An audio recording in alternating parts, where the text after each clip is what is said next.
Primera Plana. Carlos Herranz. Bienvenidos en Primera Plana, un programa de Radio Francia Internacional y de France 24. Esta semana ponemos el foco en la COP26 que se celebra estos días en Glasgow, Escocia, con la emergencia climática encima de la mesa. Nos acompañan en este estudio tres compañeras que conocen muy bien el cambio climático. Marta Torres-Schopp, directora de investigación en la Sorbona. Bienvenida, Marta. Buenos días, gracias. Mathilde Gracia, periodista en France Info, especialista en temas de medio ambiente. Bienvenida, Mathilde. Gracias. Lorena Torres, investigadora en Sciences Po en Lyon, especialista en cuestiones del agua. Bienvenida, Lorena. Gracias. Y desde Glasgow, en la COP26, periodista especializada en cambio climático, Mariana Castaño. Buenos días, Mariana. Muy buenas tardes, Carlos. Encantada de estar con vosotros. Un gusto. La emergencia climática y la COP26, hoy nuestro asunto en Primera Plana. Ya saben que estos días se celebra en Glasgow la COP26, la Conferencia de Naciones Unidas sobre el Cambio Climático, bajo la premisa de lograr acuerdos rápidos para combatir la emergencia climática. Los expertos siguen diciendo que la próxima década será crucial para invertir la tendencia y solo una acción radical ayudará a evitar impactos catastróficos. Pero a partir de ahí, de la evidencia científica, que ya pocos se atreven a negar, arranca el campo de las voluntades políticas y de un replanteamiento del sistema y de nuestras formas de consumo. ¿Hasta dónde estamos dispuestos a renunciar como sociedad y como individuos para salvar al planeta? Y sobre todo, ¿una presión ciudadana hacia los políticos es la única vía? Lo vamos a analizar hoy en el programa. Antes repasemos algunas portadas. Evening Standard en Reino Unido, la foto de Boris Johnson en el inicio de la COP y el titular: la historia será nuestro juez. Aquí en Francia, el Cuguega Internacional, el futuro nos pertenece. Dice la publicación que todavía hay razones para guardar esperanza pese al ambiente de escepticismo. Y en América Latina, el Correo del Sur en Bolivia se hace eco de uno de los primeros compromisos acordados en la COP, el de dar fin con la deforestación en 2030. Bueno, Marta, ¿podemos hablar de última oportunidad en esta COP26? ¿O es demasiado? Es un poco demasiado. Es una fecha importante porque es cuando se va a determinar si el Acuerdo de París del 2015 realmente tiene un sentido y se va a saber si hay cuestiones que se zanjan o no se zanjan, pero no es la última oportunidad. No hay que pensarlo así. Han pasado 6 años desde la COP de París. Recordemos que el Acuerdo de París era limitar el calentamiento global a más 1,5 grados. ¿Apuntalar esto ya sería un éxito de esta COP26? Sí, y ya hay acuerdos o objetivos nuevos de los estados que dejan pensar que podría ser un éxito en ese sentido, porque la Agencia Internacional de Energía ahora dice que podríamos limitar el calentamiento global a 1,8 grado, que es mucho mejor que el 2,7 grados que se escuchaba mucho antes de la COP, pero hay que repetir que solo son objetivos y compromisos de los estados. Ahora hay que implementar todo eso y tenemos mucho retraso, todos los países. Claro, y esta COP26 además llega en un momento muy especial después de la pandemia. Durante la pandemia ha habido un periodo de stand-by donde las emisiones, lógicamente, se habían reducido, pero ahora la economía vuelve y, lógicamente, las emisiones vuelven a niveles de antes de la prepandemia. Sí, exacto. Por eso esta COP representa un momento definitorio para eso, exactamente. ¿Cómo los estados van a crear mecanismos vinculatorios en términos jurídicos? Porque recordemos que en 2018 ya se había hecho un libro para echar a andar todo lo que se había acordado en 2015 y es 2021 y sigue en construcción ese libro de reglas para implementar el acuerdo de París. Entonces hay instrumentos que se quedaron en el camino durante 6 años y que realmente la pandemia está replanteándolos en términos también de cuáles son las prioridades ahora que los estados deben de poner en sus agendas nacionales también y con visión global. Vamos a pulsar la temperatura, vamos a irnos hasta Glasgow en este punto, hasta la COP26 con la periodista Mariana Castaño, especializada en cambio climático, que está cubriendo toda la cumbre. Lo primero, Mariana, ya que estás sobre terreno, ¿qué ambiente se vive allá? ¿El de una verdadera última oportunidad? ¿El escepticismo respecto a las voluntades políticas impregna el ambiente allí también? El sentimiento, Carlos, es un sentimiento entremezclado. Por un lado, los participantes de la COP se ven que están contentos de poder reunirse después de 2 años sin haber llevado a cabo Por un lado, reuniones de negociación formales y por otro lado, reuniones para mostrar los avances en acción climática en el sector de la sociedad civil, de las empresas, etcétera, etcétera. Pero por otro lado, como estamos viendo por un informe científico detrás de otro, la situación es crítica. Entonces llegamos tarde y lo que no queremos es llegar mal o no llegar peor de lo que salimos en la COP25 en Madrid. Los sentimientos son así encontrados, pero sí es cierto que después de esos primeros anuncios que vimos el lunes y el martes, sobre todo en los ámbitos de reforestación y de control de metano, hay cierto aire de optimismo en el ambiente. Esperemos que no se difumine en estos días, estas horas de negociación que tenemos por delante. Bueno, sentimientos encontrados, nos dice Mariana, pero es verdad que un poco de esperanza en estos primeros acuerdos que hemos empezado a ver. Los repasamos. Más de 80 países han prometido recortar un 30% en sus emisiones de metano en 2030. Hablamos poco del metano. ¿Qué suponen estas emisiones? No sé, ¿quién quiera? Marta. Supone muchísimo porque el metano es uno de los gases de efecto invernadero de los más importantes y lo que me parece un poco extraordinario es que se empiece a hablar del metano en el 2021 cuando se habla de gases de efecto invernadero en su globalidad desde los años 70. Incluso desde los años 60. Entonces, llega un poco tarde, vale más tarde que nunca, pero es un poquito peculiar, sobre todo ahora que se dice que es la COP de la última oportunidad y es como que se sacan del sombrero como un mago. Mira, ahora tenemos lo del metano, vamos a hacer cosas también con lo del metano. Es como que hasta ahora solo se ha hablado del carbono y hay 6 gases de efecto invernadero. Entonces, bueno, lo veo bien, pero me parece un poquito sorprendente. Sí, a mí también es verdad que de repente ahora nos ponemos a hablar del metano en 2021. Sí, claro, porque el metano es un gas muy nocivo para el clima y viene de la agricultura y también de la energía de las centrales que emiten un poco de metano. Es un tema muy importante para Biden en Estados Unidos que tiene que pasar como hacer una legislación sobre el tema para cambiar es muy importante en Estados Unidos. También un centenar de países se compromete a salvar los bosques en 2030. La deforestación debe atenderse con la misma seriedad que la descarbonización de las economías. Sí, por supuesto, sobre todo cuando en los últimos años estamos viendo que muchos gobiernos están tendiendo a un cambio hacia la deforestación, pero por otra parte están implementando mecanismos de deforestación total para esta entrada también de los mercados de carbono. Entonces, sí debe de haber mayor rigidez, sobre todo en términos de las leyes que se están implementando a nivel nacional para fortalecer la parte de reforestación, pero en términos reales también. Lo cierto es que si no se alcanzan los objetivos establecidos en el Acuerdo de París, los investigadores muestran que con la trayectoria actual de emisiones la temperatura global aumentará entre 3 y 4 grados en los próximos 80 años y esto causará daños irreversibles. ¿Hay una toma de conciencia real de esto ya? Es decir, a nivel ciudadano, ¿eso ya se visualiza? Esa conciencia.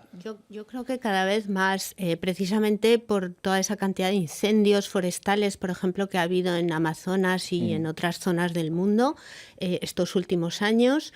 En Europa ha habido unos incendios que no habíamos conocido hasta ahora, canículas, subidas de temperatura, inundaciones bastante importantes que hacen que las personas que tienen una casa en la playa muy concretamente ven las orejas al lobo y se dan cuenta de que la cosa está siendo grave y seria. Ahora, hace falta más esfuerzos, claro. Matilda, ¿hay una toma de conciencia a nivel ciudadano? Sí, a mí me pareció que empezó en el verano de 2018, cuando hubo una canícula muy importante en Francia y los incendios en las Amazonas. Y también en septiembre, el ministro del Medio Ambiente, que era muy conocido en Francia, que se llama Nicolas Hulot, salió del gobierno y dijo, no estamos a la altura del desafío del cambio climático y del medio ambiente en general. Y luego llegó Greta y los jóvenes salieron a la calle ahí a manifestarse mucho. Yo creo que en 2018 fue realmente un cambio en la movilización de la juventud, pero también de toda la gente. Tener un referente como la figura de Greta a la que se refería Mathilde ha sido importante también. Hay muchos jóvenes, a veces tener un referente moviliza mucho más que un discurso o que artículos de prensa o que las COPs, ¿no? Por supuesto, la figura de Greta es sumamente relevante, sobre todo en los últimos años, porque llegó a ocupar un espacio que había mucha necesidad de ocupar, la voz de los jóvenes, pero sobre todo esa representación de las minorías, porque ella representa esta voz de los jóvenes, de sabemos qué está pasando, tenemos conciencia de lo que está pasando y queremos actuar y queremos tomar la palabra porque sabemos cómo se debe hacer, pero también se ha vuelto voz de otros grupos minoritarios como los grupos indígenas, mujeres indígenas. Entonces, creo que representa la ocupación de un espacio que se tenía que ocupar desde los 90. Y es curioso lo que a algunos les molesta la figura de Greta también. Sí. A veces por la, no voy a decir radicalidad del discurso, sino la sinceridad a veces de su discurso. Sí, porque hace sentir culpable. Claro. Eso, no hay nada peor en el mundo que te hagan sentir culpable de algo, y ella eso lo hace. Bueno, y en este punto volvemos a Glasgow, a la COP26, con la periodista Mariana Castaño. Mariana, ¿con qué criterios o parámetros podríamos considerar que la COP26 ha sido todo un éxito? Desde un punto de vista puramente de la negociación, está claro que tienen que cerrarse los temas que quedaron pendientes en la COP25 de Madrid. Luego, en cuanto a la brecha de ambición, es decir, que los compromisos, las NDCs que están sobre la mesa, no estamos para llegar a 1,5 de límite de la temperatura, sino que nos dijo el PNUMA hace unos días que estamos ya por 2,7 grados centígrados, vamos camino de 2,7 grados centígrados de aumento de la temperatura. Tenemos que ver en estos 8 días que nos quedan por delante señales claras de que esa brecha de la ambición se va a superar. Y por otro lado, la brecha de la solidaridad, y ahí me refiero a los 100.000 millones de dólares de ayuda a los países en desarrollo, de ayuda para acción climática, que no están ahí. Apenas se llega a los 80.000 millones anuales, y los países en desarrollo, sobre todo los menos desarrollados, ya están diciendo que no son 100.000 millones anuales, sino muchísimos más los que hacen falta. Claro, es que luego está la cuestión de ayudar a los países en desarrollo, países que nos dicen, ustedes han contaminado desde la época de la revolución industrial, porque ahora nosotros no lo podemos hacer, no podemos desarrollarnos y adquirir esos estándares de vida. Vamos a irnos en este punto a hacer una breve pausa, si les parece, y en unos instantes les pregunto por esto y también por la cuestión ciudadana, por el compromiso ciudadano. Será a vuelta de pausa aquí en Primera Plana. Gracias.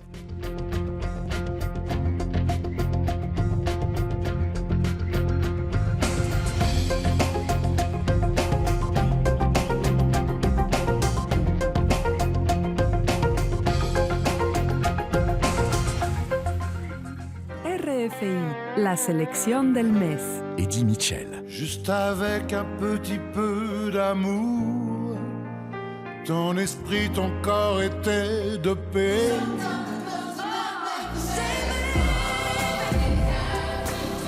Christine and the Queens.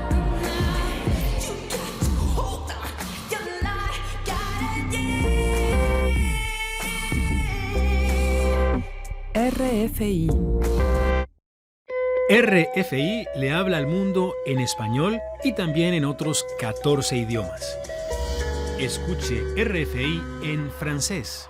RFI est une radio française d'actualité diffusée mondialement en français et en 14 autres langues. Profitez de l'expertise de ses rédactions basées à Paris et de son réseau unique de 400 correspondants sur les 5 continents. Infórmese sobre nuestras frecuencias en rfi.fr. Continuamos en Primera Plana esta semana analizando la COP26 y la emergencia climática. Lo hacemos con las investigadoras Marta Torres-Saub y Lorena Torres y la periodista Mathilde Gracia de France Info y nuestra compañera Mariana Castaño desde la COP26 en Glasgow. Hablamos antes de los compromisos y de la voluntad política, pero claro, si los compromisos se traducen en una verdadera acción política en los países, ¿esto no supone claramente más impuestos para el ciudadano? Es decir, sacrificios. No forzosamente, porque hay lo que se llama la redistribución, es la justicia redistributiva. Entonces habría que repensar en qué se utilizan los impuestos con respecto a lo que se está utilizando ahora.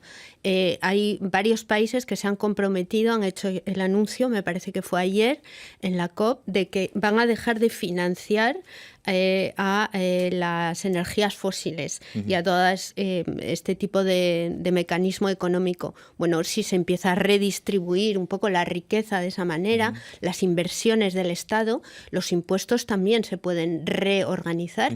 A mí me parece que es por ese lado por el que tiene que ir. No tiene por qué haber más sacrificio económico del ciudadano lambda, sino que es una cuestión de repensar cómo se utiliza el dinero ahora. Pero pongamos ejemplos concretos. Por ejemplo, tomar un avión. Tendrá que estar más tasado, tendrá que tener unas tasas extras el hecho de tomar un avión. Es decir, que forzosamente va a pasar a ser un producto más exclusivo, más reservado para un cierto nivel adquisitivo. Tampoco forzosamente, porque las compañías aéreas ahora reciben subvenciones, se les puede seguir dando subvenciones a condición de que ellas también inviertan en ciertas técnicas, en tecnologías que utilizan menos energía fósil. Entonces no tiene por qué aumentar eso el precio del avión. Puede seguir habiendo aviones porque hay gente que necesita seguir desplazándose, no por ocio, sino realmente por necesidad familiar o de trabajo, y no tiene por qué aumentar el precio, no tiene por qué ser solo para una élite, eso sería muy injusto. Simplemente lo que hay que mirar a ver es que en cómo se ayuda a las compañías aéreas y cómo ellas también se van a reorganizar y se van a hacer verdes. En cualquier caso, estamos hablando de ecología y del otro concepto que está comentando muy bien Marta, justicia social. En cualquier caso, va a ser difícil conjugar todo esto. Conjugar justicia social con salvar el planeta va a ser un rompecabezas para muchos gobiernos. Lorena. Y esa es precisamente la relevancia de esta COP. ¿Cómo traduces esas dos ideas que son fundamentales, como esta famosa frase de no hay justicia climática sin justicia social? Es totalmente cierta. Y entonces, ¿cómo traduces eso en los acuerdos, en todo lo que se va a traducir, en todo lo que se va a hacer en la COP? Precisamente poniendo fechas, poniendo límites, poniendo instituciones. ¿Cómo vas a transparentar eso? ¿Cuál va a ser la prioridad de financiamiento? Al nivel de impuestos, ¿cuáles van a ser las prioridades en los gobiernos nacionales? ¿A qué se están comprometiendo ellos con la agenda global? Es ahí donde concretamente se tienen que establecer prioridades políticas y de financiamiento para influir en estos procesos que son ya más de conciencia y cognitivos de las personas que crecimos con este proceso ya insertos en el capitalismo. Matilde, justicia social, ¿cómo entra en la ecuación de la ecología? Siempre se plantea el tema de los chalecos amarillos. Claro, aquí en Francia hemos tenido un exponente muy potente de esto que hablamos. Que se subía el precio del combustible y salieron a la calle cientos de miles de franceses que no aceptaban pagar más para el combustible que necesitaban todos los días para ir a trabajar, por ejemplo. Y así que se ve que si se imponen tasas a toda la población va a haber un problema. Y en ese año, en 2018, cuando salieron los chalecos amarillos, se planteó muchísimo el tema de la justicia social, cómo se determina quién va a pagar para más impuestos, para bajar el consumo de combustible. Si hacemos subir los impuestos es muy importante, lo dicen todos los expertos, para bajar el consumo de energías fósiles. Pero ¿quién va a pagar? Siempre es el problema. La pandemia de la COVID-19 ha significado que los países comprensiblemente no se hayan centrado únicamente en lograr los objetivos establecidos. La pandemia ha causado trastornos económicos y sociales. Volvemos en este punto a Glasgow con Mariana Castaño. ¿Cómo transformar en impulso la restauración económica, Mariana? Sin duda, la pandemia del COVID ha tenido, para mí, dos consecuencias en el proceso internacional para hacer frente al cambio climático. Por un lado, lo positivo es que hemos visto que cuando se quiere, se puede. Cuando las naciones se quieren poner de acuerdo en una causa común, frente común, y el llegar a lograr obtener una vacuna es un logro de la comunidad internacional. Por otro lado, lo que se ha puesto de manifiesto es que los planes de recuperación que los gobiernos han puesto sobre la mesa no son planes verdes. Cuando se analizan los datos, se ve que tan solo un porcentaje muy pequeño de la recuperación va para proyectos que realmente sean bajos en emisiones de carbono o que generen una resiliencia. Y lo importante de estas reuniones es que la sociedad civil hace presión a los poderes, tanto políticos como económicos, para que se alineen con esos objetivos del Acuerdo de París y que para que cada euro, cada dólar que se invierta tenga en cuenta el impacto climático. Otra cuestión sería si la humanidad es capaz de renunciar a cosas en aras del bienestar de futuras generaciones cuando quizás nosotros ya no estemos aquí. Lo complicado de proyectarse en esos cuántos grados va a aumentar el planeta al fin de siglo. ¿No hay una cuestión de egoísmo antropológico a la hora de replantear toda esta problemática, Marta? Bueno, hay, digamos, unos intereses que a lo mejor no son los mismos, porque entre generaciones, obviamente los esfuerzos que tienen que hacer las generaciones que llegan, incluso la nuestra ya empieza a tener que tener esfuerzos, claro. Todo eso es lo que hay que poner sobre la mesa. Pero la noción de justicia entre generaciones existe también desde hace tiempo, es una cuestión que los filósofos plantean desde hace tiempo, que ahora los juristas también se están haciendo con este tema, y que aparece además en el Acuerdo de París, en la parte del preámbulo, todo esto de justicia social y justicia entre generaciones. Eso simplemente habría efectivamente que ponerlo más claramente sobre el papel y darse cuenta de que no tenemos por qué imponer a los que van a tener 50 años en el 2030 o 80 años en el 2050 esfuerzos. Claro, pero les pongo ejemplos prácticos. Después de la COP, lo que va a llegar es el Black Friday. ¿Es posible reducir emisiones manteniendo este sistema de producción basado en el consumo? Es decir, ¿existe un capitalismo verde? Se defiende mucho. Yo no voy a contestar la pregunta. Es que el capitalismo verde cree que si la tecnología nos puede salvar con inversiones masivas en, no sé, por ejemplo, Emmanuel Macron dijo que se puede invertir en la energía nuclear, que no emite carbono, así que nos puede ayudar.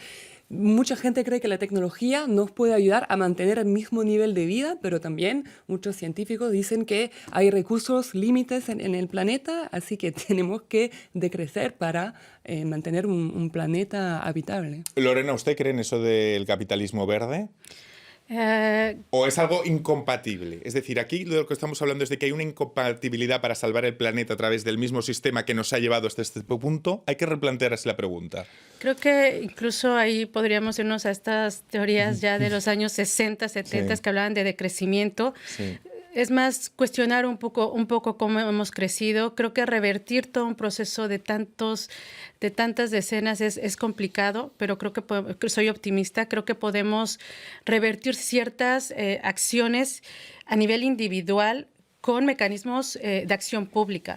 Ahí es donde realmente el Estado entra en acción. Cómo establece criterios para un poco establecer responsabilidades hacia los individuos, ¿no? Bueno, dejamos este Black Friday, como dices, pero debes de estar consciente que esto va a tener impactos al medio ambiente, al cambio climático, etcétera, etcétera. Es tu decisión porque yo voy a establecer otros criterios. En realidad es un poco cómo el Estado está estableciendo un poco mecanismos de una democracia climática, no sobre la culpa, porque pareciera que también estamos partiendo de una democracia climática sobre la culpa, sobre tus acciones hacen daño, cada cosa que compras hace daño.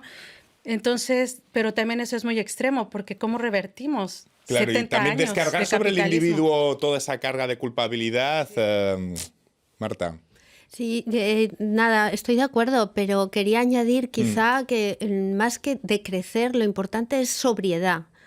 No es lo mismo. Es decir, que podemos seguir viviendo, claro, digamos, con cierto bienestar, porque, bueno, son cuestiones que se han adquirido desde hace generaciones.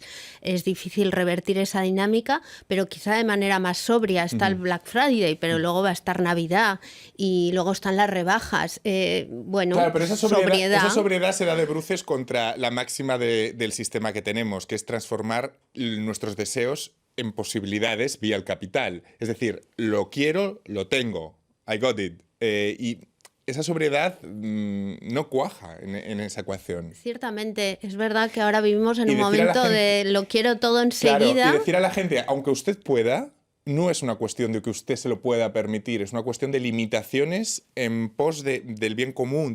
Y es complicado esto.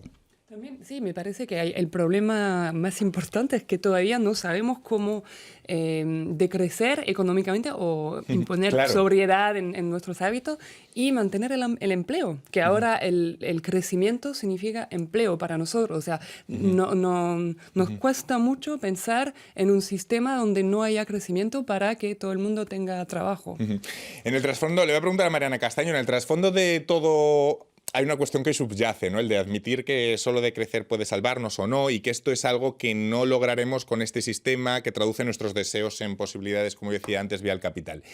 No sé, este debate que toca la fibra más espiritual de cada uno de nosotros, ¿también existe en los pasillos de la COP, Mariana?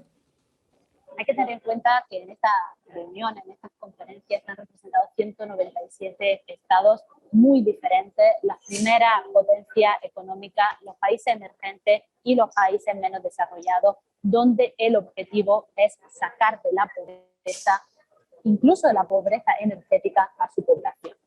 Entonces, este debate de crecimiento hay que verlo desde un punto de vista que no sea centralista, desde nuestro punto de vista cultural, a qué país, a qué economía, cuál es nuestra realidad dentro de nuestra sociedad, y hay que pensar realmente dónde están los países que sí que necesitan seguir desarrollándose. Yo creo que hemos aprendido cosas positivas de la pandemia, si bien la noción de descrecimiento no se le puede aplicar a todos los países ni a todos los sectores sociales de la misma manera. Claro, hay una cuestión de justicia social entre ciudadanos y también una cuestión de justicia social entre países. Es que es las capas de la justicia social en todo este asunto. Claro, claro, es el tema de la responsabilidad común pero diferenciada, que ya aparece en la Convención Marco de Naciones Unidas de Cambio Climático del 1992.